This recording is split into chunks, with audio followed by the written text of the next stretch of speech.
Matthew Fright is a senior researcher at the Institute for Government's Devolution team, who understands all these things. Hi, Matthew. Hi, Matt.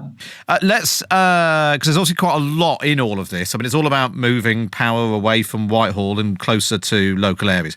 Let's start, first of all, with this question of unitary councils, moving from two-tier, we have a district council and county council, to a unitary council. Where might this apply, and what's the thinking behind it?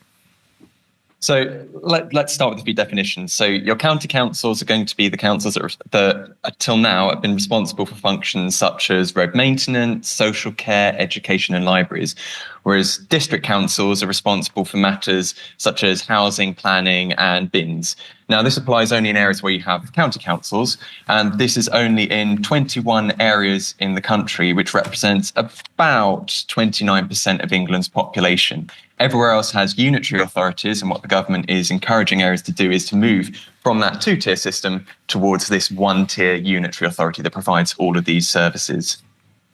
And what might be the upside of that? Because, I mean, I'm dimly aware, mainly because of sort of the parts of the country that I used to cover. Cornwall moved to a unitary after quite a lot of sort of local tussling. Somerset is in the process of doing it at the moment, and actually as a result is making lots of cuts. So what's the upside? You know, there's clearly to get to the aim of having a single council, but to get there it can be quite a lot of turmoil at a time when councils don't have masses of resources or really masses of bandwidth.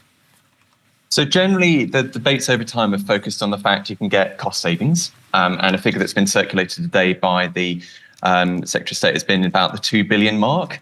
There's also potential for more efficient service provision, and to be frank, it can often make things a bit more clear in terms of accountability. Just looking to the white paper, the government is making a couple of different claims. So one is, yes, service transformations at the front might be able to, through efficiencies, ease some of those workforce pressures. And as I say, they're trying to make it a bit clearer for residents so they know who to turn to when they have an issue with their council services. And then when it comes to mayors, what's the plan with mayors? Because they're announcing more powers for mayors, but some of the existing mayors, including Andy Burnham, Labour mayor in Greater Manchester, saying they'd like more. So what are they offering areas which do have a directly elected mayor? So this is where it gets a bit complex. There are a swathe of reforms that are being proposed here. The government's saying that it is potentially the biggest transfer of power to England's regions this century. And there is a lot to unpack for certain. They've recalibrated the system. So whereas till now we talk about mayors with trailblazer deals or new mayors or areas that have got non-mayoral deals, but the whole language is changing with this aspiration that everybody will eventually be getting towards sort of the Andy Burnham status. What is certainly on the cards at the moment is reforms in terms of transport powers, trying to encourage more areas to have more TfL-style integrated settlements.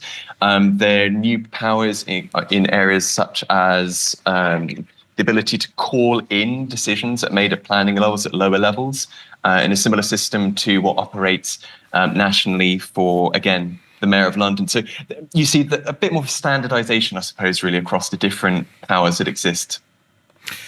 And lots of people listening to this were just thinking, this all sounds like gobbledygook to me. This is organisations I didn't know existed, squabbling over powers that I don't understand. What difference will it make to someone listening to this, having a mayor with more powers or moving from two-tier to unitary councils? So I think what will happen with the move from two-tier to unitary councils is quite clearly and evidently there'll be fewer councils to be hearing from on a day-to-day basis. I think that what you'll also, what the government has, to be specific, what the government has proposed in this space is to move from two-tier to single-tier. But they've also, looking at the document just now, said that where there are failing unitaries as well, they may be developing proposals on how to reorganise those too. So there's a whole swathe of powers that are coming down the line, and actually seeing them in their totality may be a bit difficult at this stage. In terms of the areas that don't have mayors, eventually the aspiration is for all areas to have a mayor. That will lead to local leaders with powers over things such as local growth, hopefully driving more efficient services in an area, and ultimately representing those areas at new forums like the Council of Nations and Regions. That ultimately means that their voices are heard in Whitehall much more easily. Matthew, thank you for that. Good to speak to you. Matthew Fright there, Senior Researcher for the Institute for Government's Devolution team.